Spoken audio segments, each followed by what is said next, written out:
My daughter forbade me from attending her wedding, calling me too ugly. But when I entered the hall, the guests were stunned, and she dropped her champagne glass on the floor. She was afraid of embarrassment, but instead she saw something else. Before we continue, please subscribe to the channel and write in the comments what time it is where you are now. The hipster cafe chair groaned under my weight as I shifted, checking my watch for the third time. 2:15. Beatrice was never late, which meant something big was happening. The exposed brick walls and indie music made me feel like an elephant in a pottery shop, but she'd chosen this place. My black coffee had gone cold 20 minutes ago. Young professionals tapped away on MacBooks around me, their conversations about startups and cryptocurrency floating over the acoustic guitar bleeding from hidden speakers. I pulled my reading glasses from my shirt pocket, then pushed them back. Nothing to read except the anxiety in my chest. The sound of expensive heels on hardwood made me look up. There she was, my beautiful daughter, chestnut hair perfectly styled, striding through the cafe like she owned it. Her smile was radiant, almost glowing. Something sparkled on her left hand. "Dad!" She rushed over, practically bouncing. "I have the most incredible news." I stood up too quickly, the chair scraping against the floor. "Sweetheart, what's—" "Richard proposed." She thrust her hand toward me, the diamond catching the warm cafe lights. "Look at this ring. Isn't it gorgeous?" My heart nearly burst. "Beatrice, that's wonderful. I'm so happy for you." I reached across the small table to squeeze her hand, careful not to knock over the coffee cups. "Tell me everything. When? How?" She slid into the chair opposite me, her excitement infectious. "Last night at Powell's City of Books. He had them set up this whole romantic scene in the rare book room. Candles everywhere, first edition poetry books. It was like something from a movie." Richard sounds like a thoughtful young man. I'd never met him, but any man who made my daughter this happy had my approval. "What does he do again?" "He owns a tech startup, very successful." She waved her hand dismissively, the diamond catching light again. "But Dad, that's not even the best part. We're planning the most amazing wedding." I leaned forward, caught up in her enthusiasm. "Tell me about it." "The Rose Garden Pavilion in Washington Park, June 22nd, 150 guests." Her eyes sparkled as she painted the picture. "Imagine it. Garden ceremony with the city skyline behind us, reception under the stars, string quartet for the ceremony, jazz band for dancing. It's going to be absolutely perfect." The pride in my chest swelled. My little girl planning her dream wedding. "It sounds beautiful, sweetheart. I can't wait to walk you down that aisle." Something flickered across her face, too quick to catch. "Actually, Dad, there's something I need to discuss with you about the wedding." "Anything.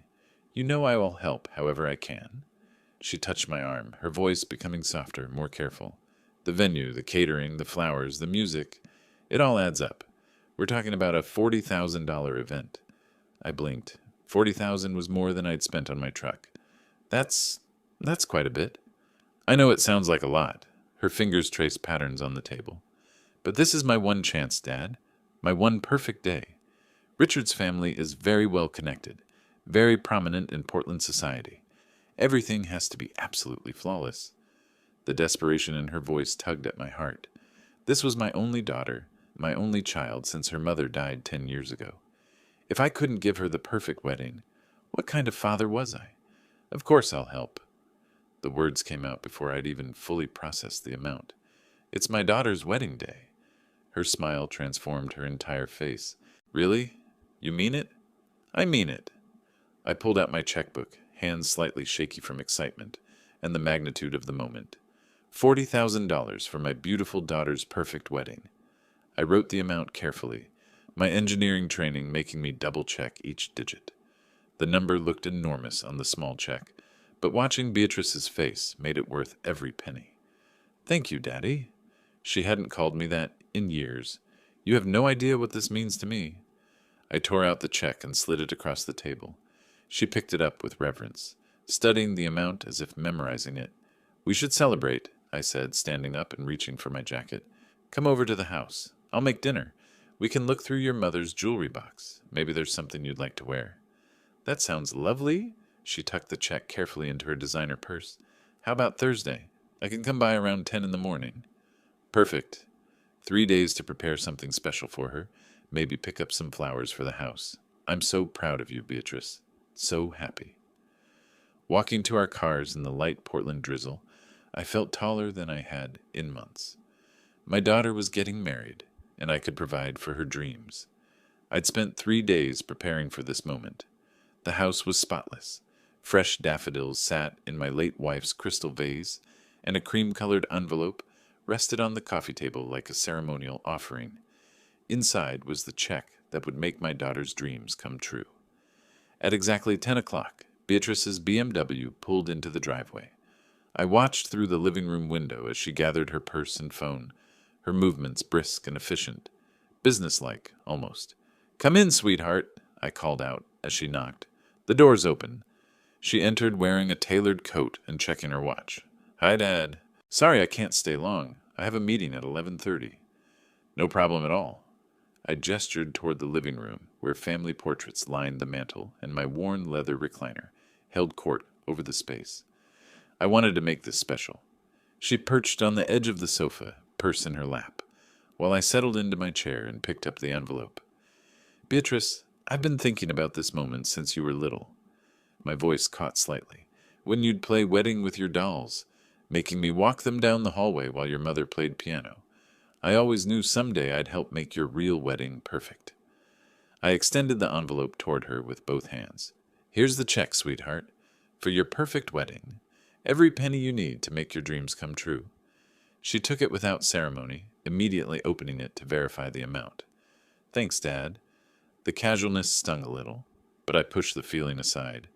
Young people were different now, less sentimental. "I can't wait to see you in your wedding dress, walking down that aisle. My beautiful daughter, starting her new life." Beatrice folded the envelope and tucked it into her purse. Then she looked at me with an expression I couldn't quite read. "Actually, Dad, there's something else I need to tell you. You won't be at the wedding." The words hit me like a physical blow. "What? What do you mean?" "I mean you're not invited." She said it matter-of-factly as if discussing the weather. "You won't be there." I gripped the arms of my recliner. "Beatrice, I don't understand. Why wouldn't I be at my daughter's wedding?" "Because you're too disgusting." The words came out flat, without emotion. "I can't risk you embarrassing me in front of the guests. Richard's family, my colleagues, important people from the community. They'll all be there. I need everything to be perfect." The room tilted. "Disgusting? Beatrice, what are you talking about?" "Look at yourself, Dad." She gestured at me dismissively. "You're overweight. You wear the same old clothes. You don't understand how to behave around successful people. I can't have you there making me look bad." I struggled to stand up, my legs unsteady. "Is this about my weight? I know I've gained some pounds since your mother died, but it's about everything." She stood too, slinging her purse over her shoulder. "Your appearance, your mannerisms, the way you talk. You don't fit in with the life I'm building. But I'm your father. I raised you. I loved you. I just gave you $40,000, which I'm keeping, by the way." She moved toward the door. "Thanks for that. But don't expect a wedding invitation." "Beatrice, please." I followed her, stumbling slightly. "We can work this out. I can lose weight, buy new clothes. Just forget about the wedding, Dad." She opened the front door, cool morning air rushing in. "Pretend it's not happening." I grabbed the doorframe for support, watching her walk down my front steps like she was leaving a business meeting. "Sweetheart, don't do this. Please don't do this." But she was already in her car, backing out of the driveway without looking back. I stood in my doorway until her BMW disappeared around the corner, the sound of her engine fading into the quiet Laurelhurst morning. The house felt enormous and empty behind me. $40,000 was gone, and so was my daughter's respect. The family photos on the mantel seemed to mock me. Happier times when I was a husband and father, not just a disgusting old man who embarrassed people. I closed the door and stared at the space where she'd stood, her words echoing in the sudden silence. The echo of her car door slamming still rang in my ears 2 hours later. I sat in my recliner, staring at the coffee table where the envelope had been, replaying every word she'd said. Too disgusting. My hands were shaking, not from age or caffeine, but from something deeper. a tremor that started in my chest and worked its way out to my fingertips.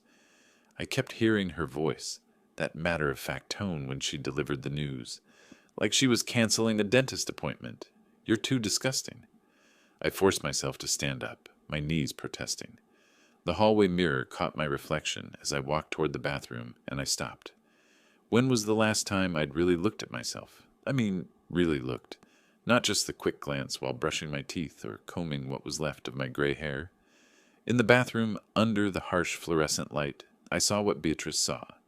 265 pounds, hanging on a frame that had once been solid muscle. Gray hair that needed cutting, growing wild around my ears. Work-worn hands that showed every year of construction sites and tool belts.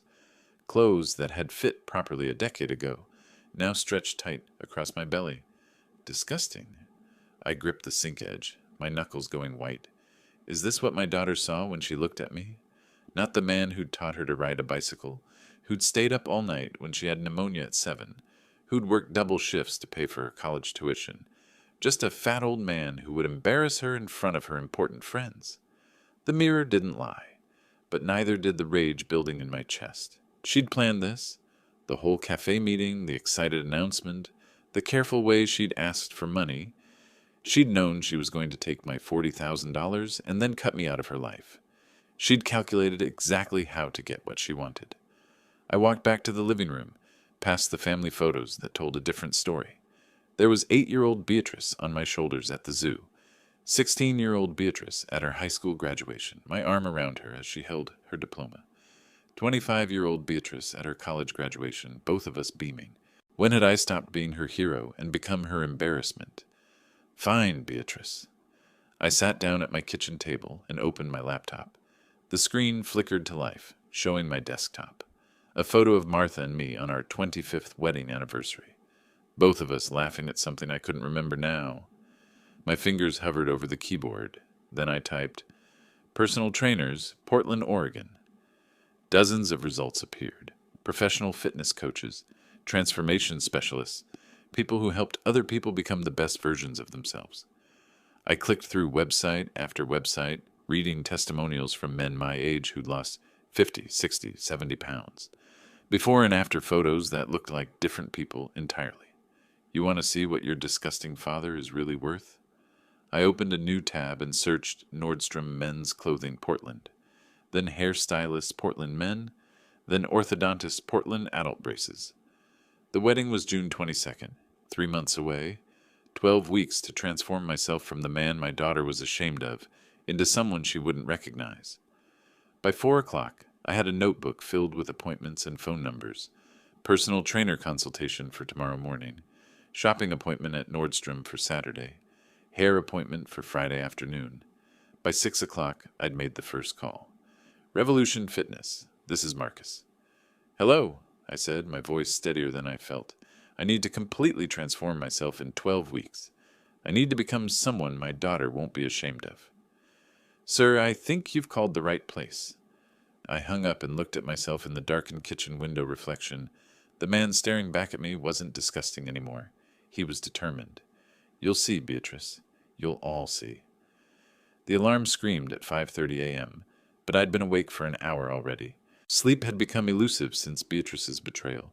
2 days ago, my mind churning with plans and her cruel words echoing in the darkness. Too disgusting. I pulled on the new workout clothes I'd bought yesterday, black athletic shorts and a gray moisture-wicking shirt that felt foreign against my skin. The fabric stretched tight across my belly, a stark reminder of what I was fighting against. In the bathroom mirror, I looked like a man playing dress-up in someone else's life.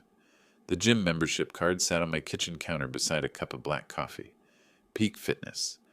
I'd driven by 3 times yesterday, watching through the floor-to-ceiling windows as lean, confident people moved through their routines like dancers in a choreographed performance. Today, I'd join them.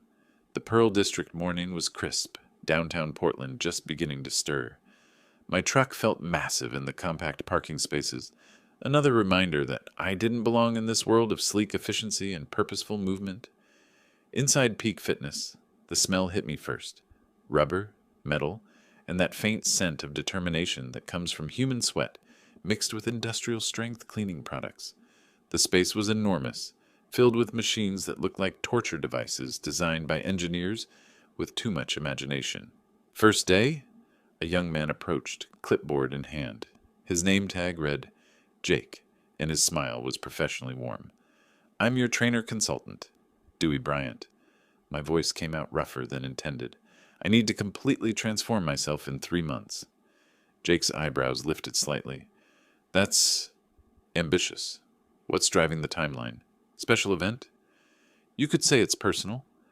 I followed him toward a desk area, aware of other gym members glancing in my direction. Whether they were judging my appearance or simply noting a newcomer, I couldn't tell. Let's start with an assessment. Jake pulled out a form. Current weight? 265. The number felt heavier spoken aloud. Target weight? Whatever makes me look like I deserve respect. Jake paused, pen hovering over the form. Okay, let's say 210. That's a 55-pound goal. Aggressive, but doable with dedication. He looked up. This is going to hurt, Dewey. Are you ready for that? I'm ready for anything. We started with the treadmill. I managed 8 minutes at a walking pace before my lungs began burning and sweat poured down my face. Around me, people ran effortlessly while talking on phones or watching mounted televisions. I felt like a broken machine trying to keep up with race cars. Don't compare yourself to them, Jake said, appearing beside me with a towel. Compare yourself to yesterday's you. The weight machines were worse. Basic movements that should have been natural felt awkward and strained. My body protested every repetition, muscles I'd forgotten I had screaming in rebellion. Jake adjusted seats, demonstrated proper form, corrected my posture with patient professionalism. How long have these people been at this? I gasped between sets, nodding toward a group of regulars who moved through their routines with mechanical precision. Years, some of them, but everyone started somewhere. He loaded lighter weights onto the machine. The secret isn't being perfect. It's showing up consistently.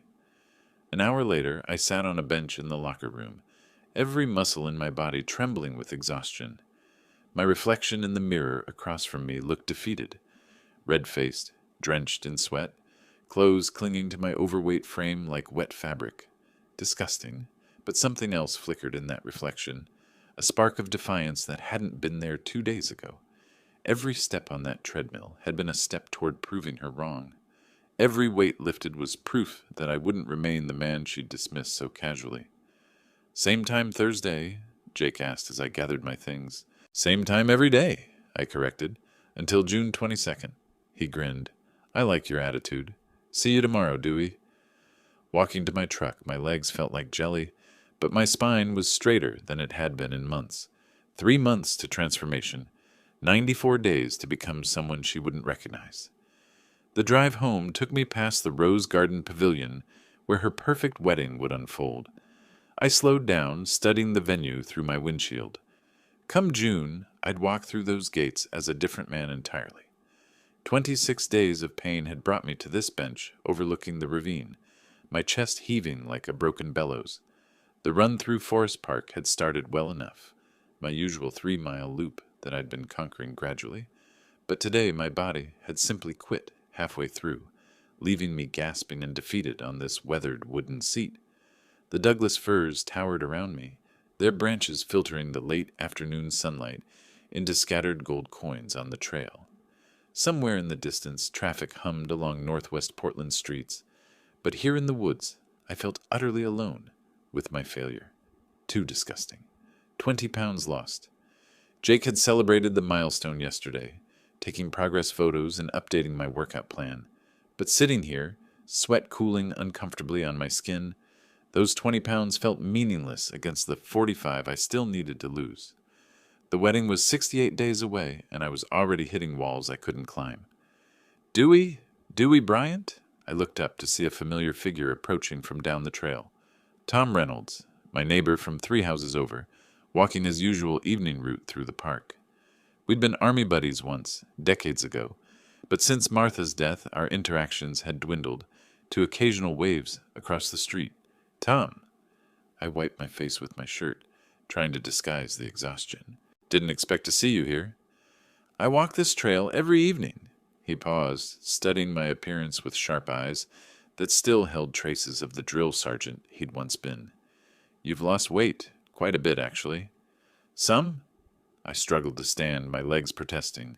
Tom was still lean at 68, his posture military straight, despite his graying hair. Next to him, I felt like a melting snowman. Rough workout today? He settled onto the bench beside me, uninvited but not unwelcome. Rough month. The words came out before I could stop them.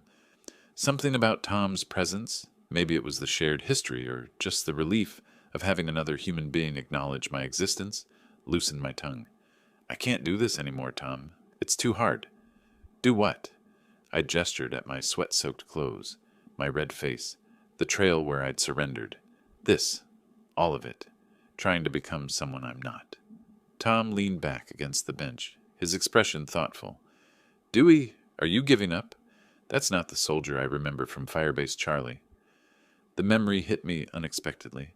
Firebase Charlie, Vietnam, 1978. 3 days under siege with dwindling supplies and no communication with base command.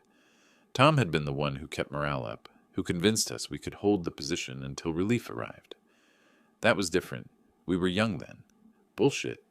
His voice carried the same authority it had 47 years ago. We were scared kids who learned to push through when everything looked hopeless. You've got that same strength, Dewey. What's really driving this transformation? I stared at the ravine below, watching shadows lengthen as evening approached. The words came slowly, painfully, like extracting shrapnel from an old wound. My daughter, Beatrice, she's getting married in June. Congratulations, that's wonderful news. She doesn't want me there. The admission felt like vomiting glass. She called me too disgusting to attend, said I'd embarrass her in front of the important people. Tom's silence stretched long enough that I glanced over at him. His jaw was clenched, the muscles in his temples working. She said that? Your own daughter? After I gave her $40,000 for the perfect wedding? The bitterness in my voice surprised me. She took the money and told me I wasn't invited, because I'm disgusting. Then show her she was wrong. Tom's voice was quiet but fierce. But do it for yourself, not her. I don't know if I can. Look at me. I gestured at my exhausted state. 26 days, and I can barely run 3 miles without collapsing. Tom stood up, his movements crisp and purposeful. You know what my son told me after his mother died? Called me a failure as a husband and father. Said I was too rigid, too demanding, that I'd driven his mother to an early grave with my military ways. I'd never heard this story. Tom had always seemed to have his life perfectly ordered, his family relationships smooth and uncomplicated. What did you do? I became the man he needed, not the man I'd always been. He extended his hand to help me up. It took 2 years, but we rebuilt our relationship, because I was willing to change, not for revenge, but for self-respect. Standing beside him, I felt something shift in my chest. Not the burning exhaustion from the run, but something warmer. Something that felt like hope rekindling. You think I can do this? I know you can, but you need to decide. Are you transforming yourself to hurt her, or to honor yourself? We walked together toward the parking area, Tom's steady pace matching my slower steps. The question he'd asked echoed in my mind, and gradually I understood the difference.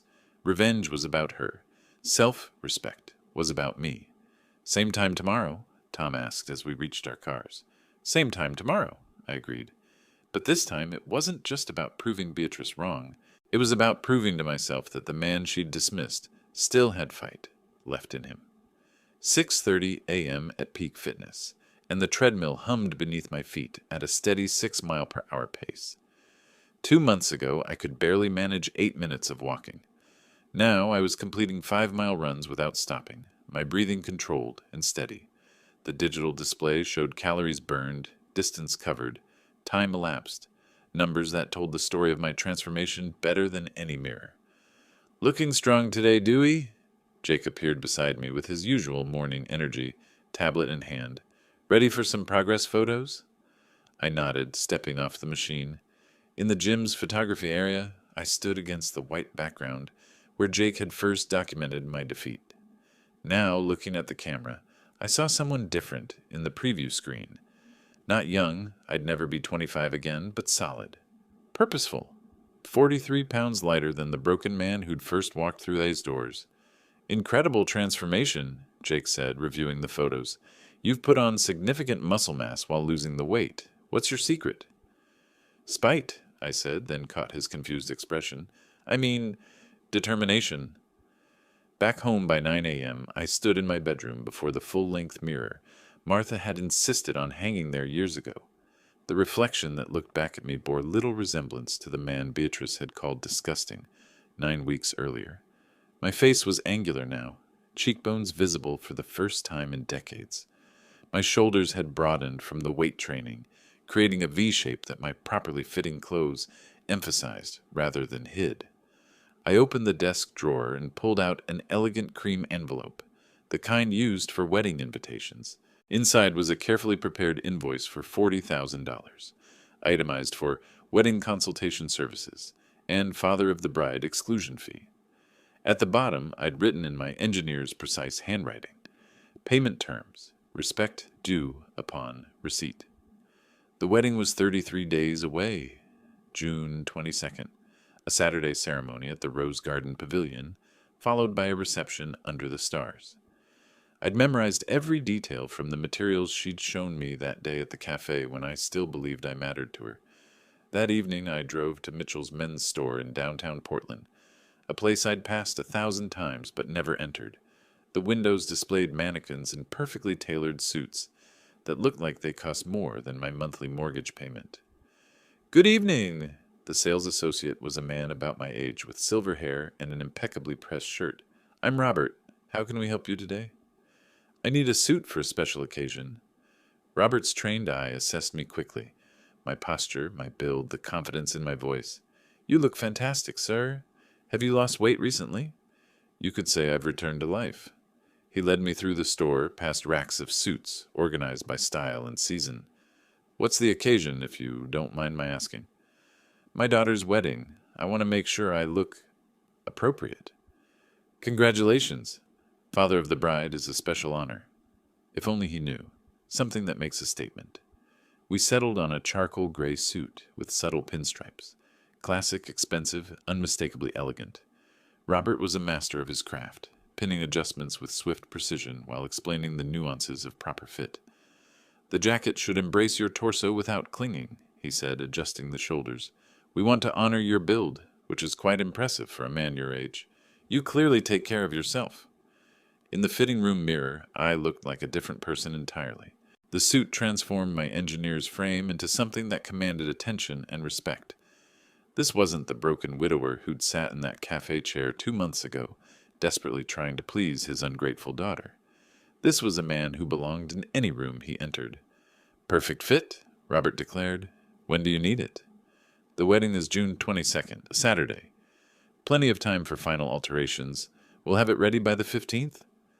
I paid for the suit, shirt, tie, and shoes with my credit card, watching the total climb without flinching. This wasn't just clothing. It was armor for the battle ahead. Driving home through the warm May evening, I felt the satisfaction of a campaign well executed. Every morning run, every weight lifted, every hungry night had led to this moment of preparation. Beatrice had wanted me to stay away because I was too disgusting for her perfect day. She was going to get exactly what she paid for, a lesson in what happens when you mistake your father's love for weakness and his absence for victory. 3 months and 4 days after my daughter called me disgusting, I stood before my bedroom mirror, adjusting the Windsor knot on a silk tie that cost more than I used to spend on groceries in a month. The man looking back at me bore little resemblance to the broken father who'd written that $40,000 check in March. Afternoon sunlight streamed through the window, illuminating the formal attire laid out on my bed like ceremonial armor. The charcoal suit with subtle pinstripes, tailored to perfection by Robert at Mitchell's. Italian leather shoes that gleamed like black mirrors. A white dress shirt so crisp it could cut paper. Each piece represented a step in my transformation from the man she'd dismissed to someone she wouldn't recognize. I'd woken at 5 a.m., not from anxiety, but from anticipation. The same focused energy that had carried me through Firebase Charlie in Vietnam now pulsed through my preparation ritual. Shower, shave, cologne. the expensive kind that smelled of confidence and cedar. Every detail mattered today. The envelope sat on my dresser, cream-colored and elegant. Inside was my carefully prepared invoice for wedding consultation services and father of the bride exclusion fee. $40,000, itemized with an engineer's precision. At the bottom, in my neat handwriting, payment terms, respect due upon receipt. I slid the envelope into my jacket's inside pocket, feeling its weight against my chest. This wasn't just paper and ink, it was justice served on fine stationery. The mirror reflected a transformation that went deeper than lost weight and tailored clothing. My posture was straight, shoulders back, chin level. The defeated slouch that had marked me for months after Martha's death was gone, replaced by the bearing of a man who'd rebuilt himself from shame into strength. Disgusting, she'd called me. The word had carved itself into my psyche that March morning, a blade that had initially wounded but ultimately motivated. Every morning at peak fitness, every declined dessert, every moment of pain had been payment toward this reckoning. I fastened platinum cufflinks, another gift to myself, and checked my appearance one final time. The face in the mirror was lean, defined, alert. My gray hair was expertly cut and styled. Even my hands looked different, manicured, strong, confident. Outside, my truck waited in the driveway, freshly detailed for the occasion. The drive to Rose Garden Pavilion would take 25 minutes. The ceremony started at 4 o'clock. Perfect timing for an entrance that would make the afternoon memorable for everyone involved. I walked through my house one last time, past the family photos that told the story of who I'd been. The man in those pictures, holding baby Beatrice, teaching her to ride a bicycle, beaming at her graduation, that man had been discarded like an embarrassing mistake. Today he was returning as someone entirely different. The keys felt solid in my palm as I locked the front door behind me. My reflection in the truck's window showed a man ready for anything. After 3 months of transformation, it was time for revelation. Starting the engine, I pulled out of the driveway and headed toward Washington Park. Beatrice was about to learn what happens when you mistake your father's love for weakness and his temporary defeat for permanent surrender. The wedding would be everything she'd dreamed of, including a surprise guest she never expected to see. The parking attendant directed me to a space between a Mercedes and a Tesla, the kind of expensive cars I'd expected at Richard's society wedding. Walking toward the pavilion, I could hear the string quartet playing something classical and romantic, notes floating over the rose gardens like audible perfume. 2 young men in matching black suits stood at the ceremony entrance, checking names against a guest list. The taller one looked up as I approached, his expression politely professional. "Good afternoon, sir. Are you here for the Bryant Hayes wedding?" "I am indeed." I straightened my tie, projecting the confidence of someone who belonged. "Beautiful day for it." "Absolutely." "Friend of the bride or groom?" The question hung in the air for a moment. "I'm close to the family." He gestured toward the seating area without checking his list. Why would he? I looked like any other well-dressed wedding guest, not the excluded father who'd been deemed too embarrassing to attend.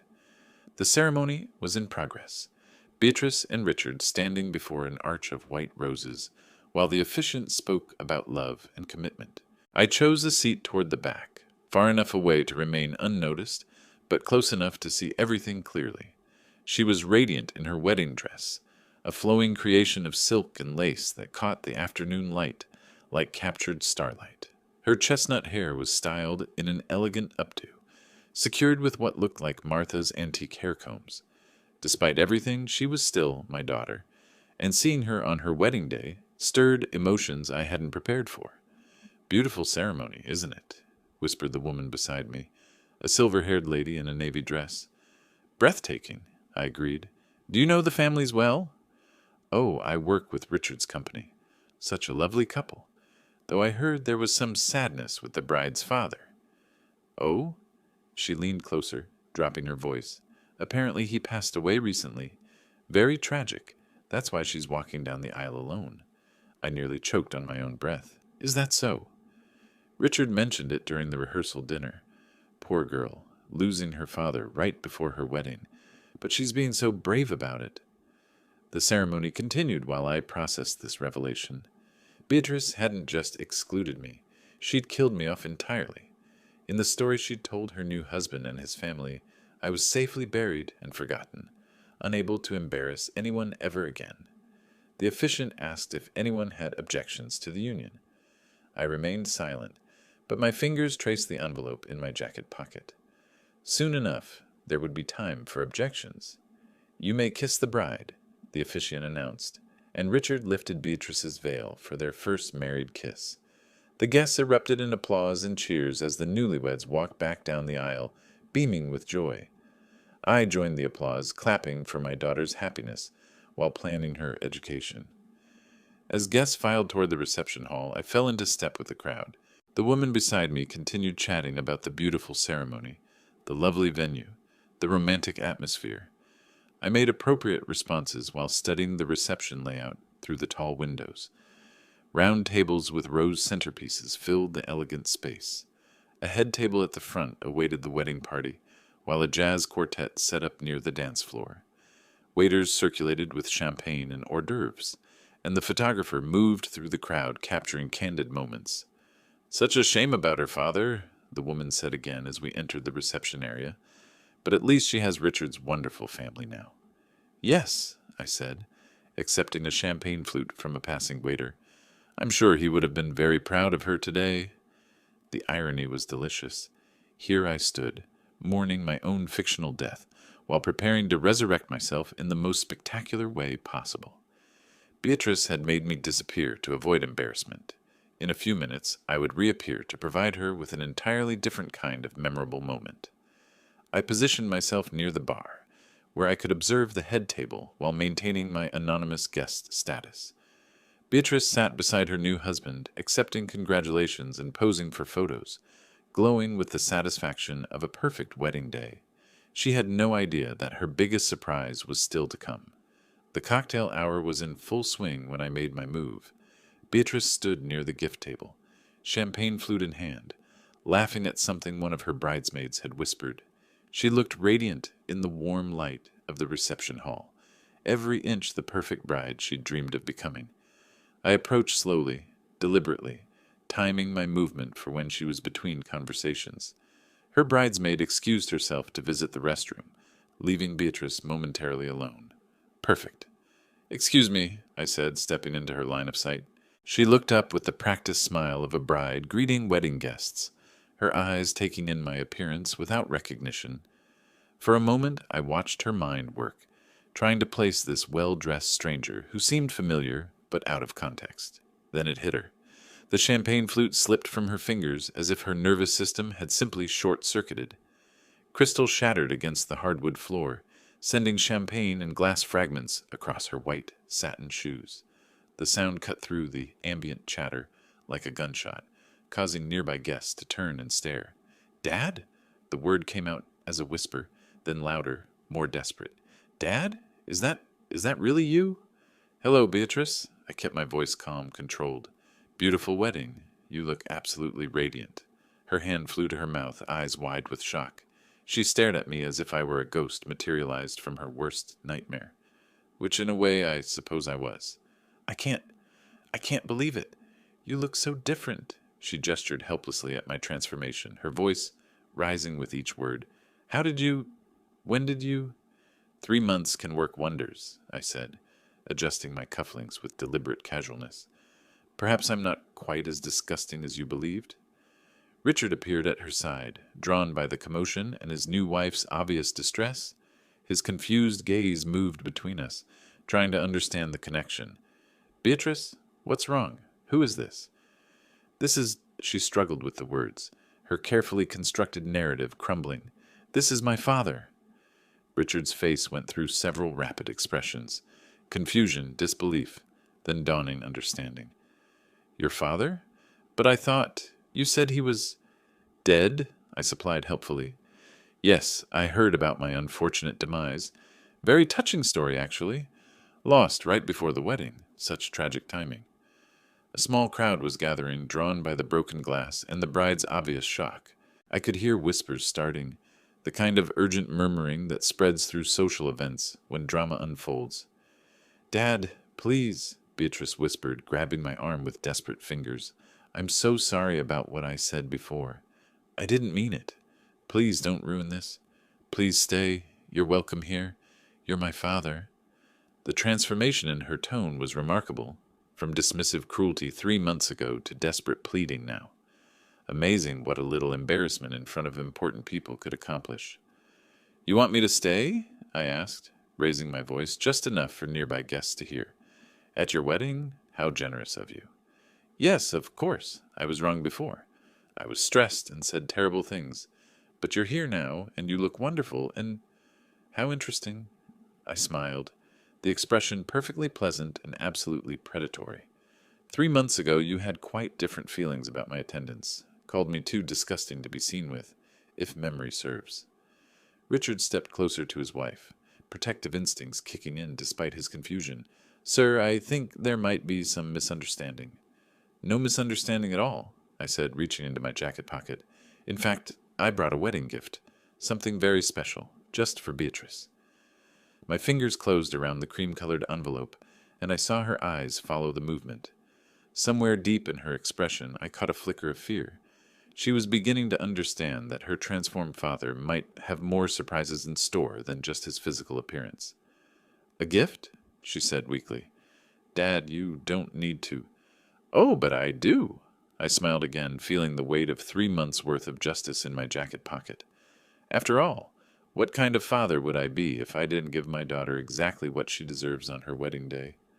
The shattered champagne glass had been swept away, and for a moment the reception hall settled into an uncomfortable calm. Beatrice stood beside me, her face flushed with relief and nervous energy, while Richard hovered nearby like a diplomat trying to prevent an international incident. I'm so glad you're here, Dad, Beatrice said, reaching for my arm with trembling fingers. I was wrong to say those things. Stress makes people say terrible things they don't mean. The guests who had witnessed our reunion began returning to their conversations, the immediate drama apparently resolved. Someone laughed at a nearby table. The jazz quartet started playing again. Wedding normalcy was reasserting itself, and Beatrice was visibly relaxing as she realized her perfect day might be salvaged after all. Of course I forgave you, sweetheart, I said, patting her hand gently. After all, what kind of father would I be if I didn't bring you a proper wedding gift? Her eyes brightened immediately. Oh, Dad, you didn't need to bring anything. Having you here is gift enough. Nonsense. I reached into my jacket pocket and withdrew the cream-colored envelope I'd prepared so carefully. Every bride deserves something special from her father on her wedding day. Richard stepped closer, his expression warming. That's very thoughtful of you, sir. I look forward to getting to know you better. I held the envelope toward Beatrice with both hands, the way I'd once presented her with birthday presents when she was small. This is my wedding gift to you, sweetheart. Open it. She accepted it with the same bright smile she'd worn as a child, her fingers working at the elegant seal. You're so sweet, Dad. I can't wait to see what... The smile froze on her face as she pulled out the contents. Her eyes scanned the professional letterhead, the itemized list, the bold figure at the bottom. For a moment, she simply stared, her mind refusing to process what she was seeing. What? What is this?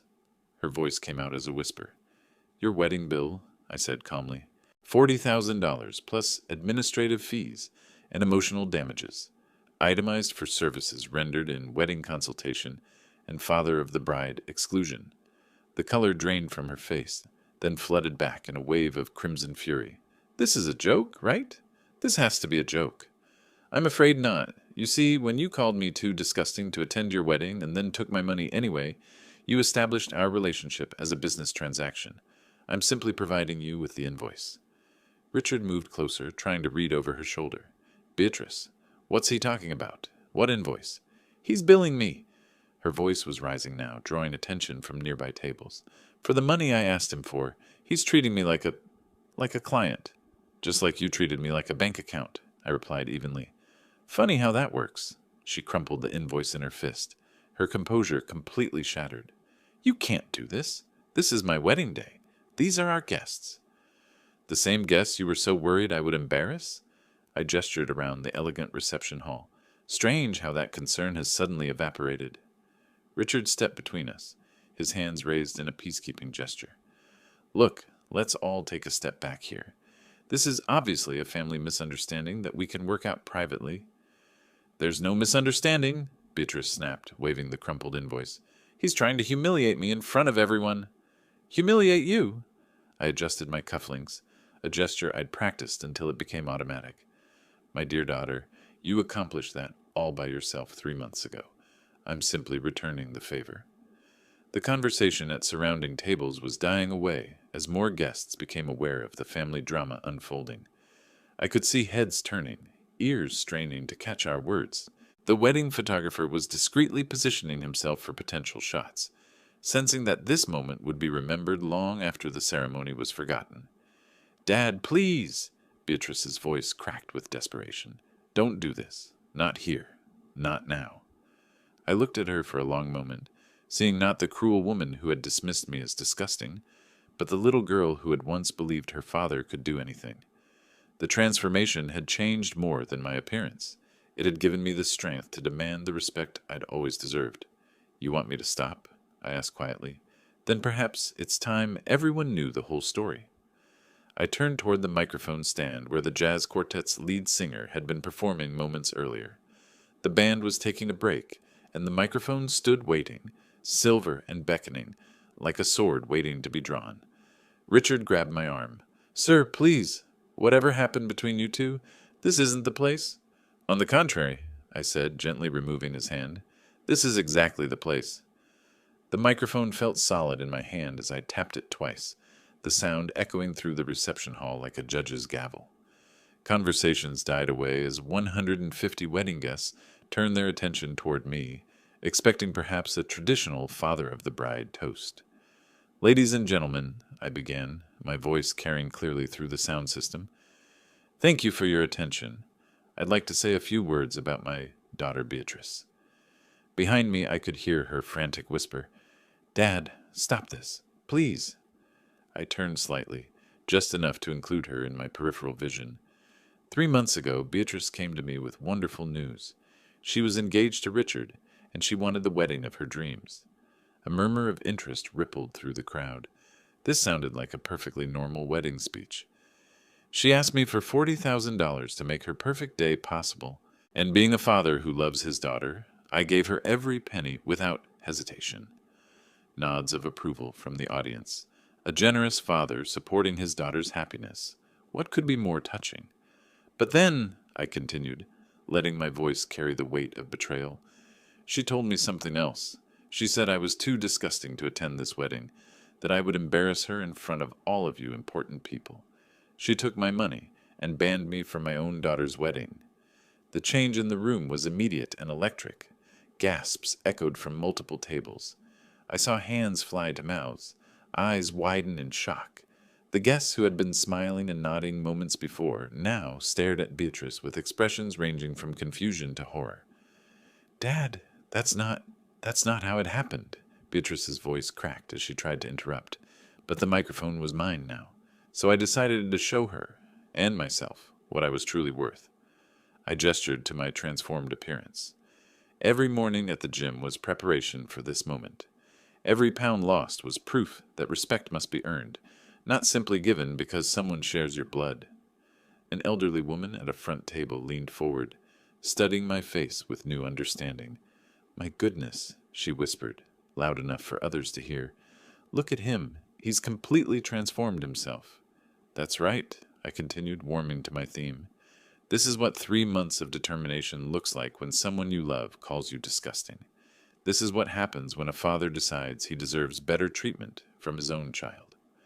Richard was pulling at Beatrice's arm, trying to get her to leave the immediate area, but she seemed frozen in place, watching her perfect wedding day crumble around her like tissue paper in rain. She told everyone I was dead, I said, letting that revelation hang in the air. Rather than admit she had excluded her own father from her wedding, she simply erased me from existence. How convenient. The murmurs were growing louder now. I could see guests turning to each other, processing this information, making judgments. The social pressure was building exactly as I had hoped. But I'm very much alive, as you can see. alive and well, and 43 pounds lighter than the man she called too disgusting to be seen with. A man from Richard's side of the family stood up suddenly. "This is outrageous. How could you treat your father this way?" Others were nodding, their expressions shifting from confusion to disapproval. The moral weight of the room was turning against Beatrice, like a tide changing direction. "Please," she tried once more, her voice barely audible over the growing murmur of judgment. "This is my wedding day." "Yes, it is," I agreed, adjusting the microphone stand. "The wedding day you paid for with my money, while ensuring I wouldn't be here to see it." "Well, Beatrice, sometimes the best wedding gift is a lesson in consequences." I could see tears starting to form in her eyes, but I felt no pity. She had made her choice 3 months ago when she decided her father's love was worth $40,000, but his presence was worth nothing. "I want everyone here to see what transformation looks like," I concluded, "both physical and moral. And I want my daughter to understand that respect is not something you take from the people who love you. It's something you earn." The applause started slowly from the elderly woman in front, then spread through the room like wildfire. Within moments, most of the reception was clapping, not for Beatrice and her perfect wedding, but for the father who had refused to stay buried in shame. I set the microphone back in its stand and turned toward the exit, my head held high. The applause followed me as I stepped away from the microphone, growing stronger rather than fading. Individual voices began to rise from the crowd, calling out approval and support. "Bravo!" shouted someone from the back. "Absolutely magnificent." "What courage!" called out another guest. "You look incredible, sir." I nodded graciously to the crowd, my transformation on full display as I moved through the reception hall. The elderly woman who had first recognized my change approached me directly, her eyes bright with admiration. "Young man," she said, and I nearly smiled at being called young at 65. "What you've accomplished is extraordinary, both your physical transformation and your moral courage. I'm Margaret Fairfield. I've known Richard's family for years." "Thank you, Mrs. Fairfield. I appreciate your kind words." "That daughter of yours had no right to treat you so shamefully," she continued, loud enough for nearby tables to hear. "A father deserves respect, especially one willing to sacrifice so much for his child's happiness." More guests were approaching now, forming a receiving line of sorts.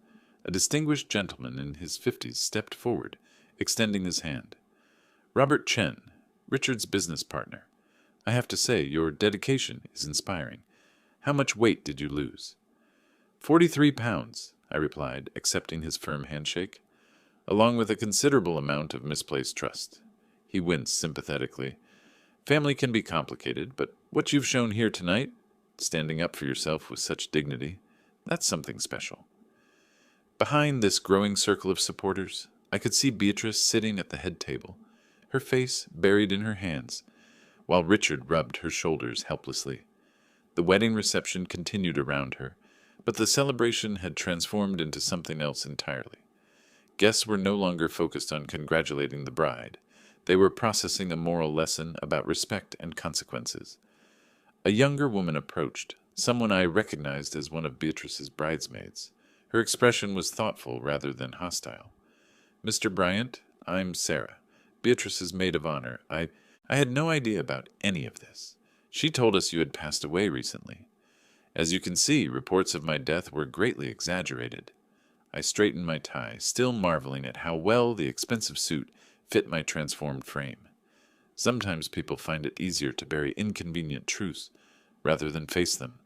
Sarah glanced back toward the head table, then returned her attention to me. "What you've accomplished is amazing. I hope she learns from this." "That, my dear, is entirely up to her." The crowd around me was growing, and I realized it was time for my exit. I had said what needed to be said, demonstrated what needed to be proven. Justice had been served with the dignity it deserved. I raised my voice slightly to address the gathering supporters. "Thank you all for your kind words and understanding. Tonight has shown me that respect is indeed something that must be earned, and apparently I've earned yours." More applause erupted, accompanied by calls of "Hear, hear," and "Well said." I turned toward Beatrice one final time. She was looking at me now, mascara streaked down her cheeks, her perfect wedding makeup ruined by tears of humiliation and regret. "I hope you now understand the value of respect, daughter," I said, my voice carrying clearly across the reception hall. "Every father deserves dignity from his children. Remember that in your marriage." Richard nodded at me over her head, his expression conveying both apology and newfound understanding. He was a good man who had married into a complicated situation, and I felt sorry for him. The crowd parted respectfully as I walked toward the exit, guests stepping aside and continuing to offer words of encouragement and praise. The transformation they were witnessing wasn't just physical, it was the restoration of a man's dignity through perseverance and moral courage. Outside, the June evening was warm and perfect, Portland's summer air carrying the scent of roses from the garden. I walked to my truck with measured steps, each one carrying me further from the broken relationship I had tried so hard to preserve and closer to the self-respect I had worked 3 months to rebuild. As I started the engine, I could see guests still streaming out of the reception hall, some heading to their cars while others gathered in small groups, discussing what they had just witnessed. The wedding would be remembered, but not for the reasons Beatrice had planned. Driving home through the familiar streets of Laurelhurst, I felt a satisfaction deeper than mere revenge.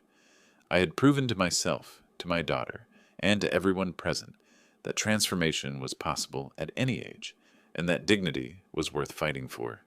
The man who had been called disgusting 3 months ago was gone forever. In his place was someone who commanded respect, not through demands or manipulation, but through character, perseverance, and the courage to demand the treatment he deserved.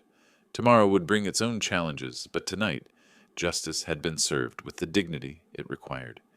If you like this story, please like this video, subscribe to the channel, and share your impressions of this story in the comments. To listen to the next story, click on the box on the left. Thank you for watching.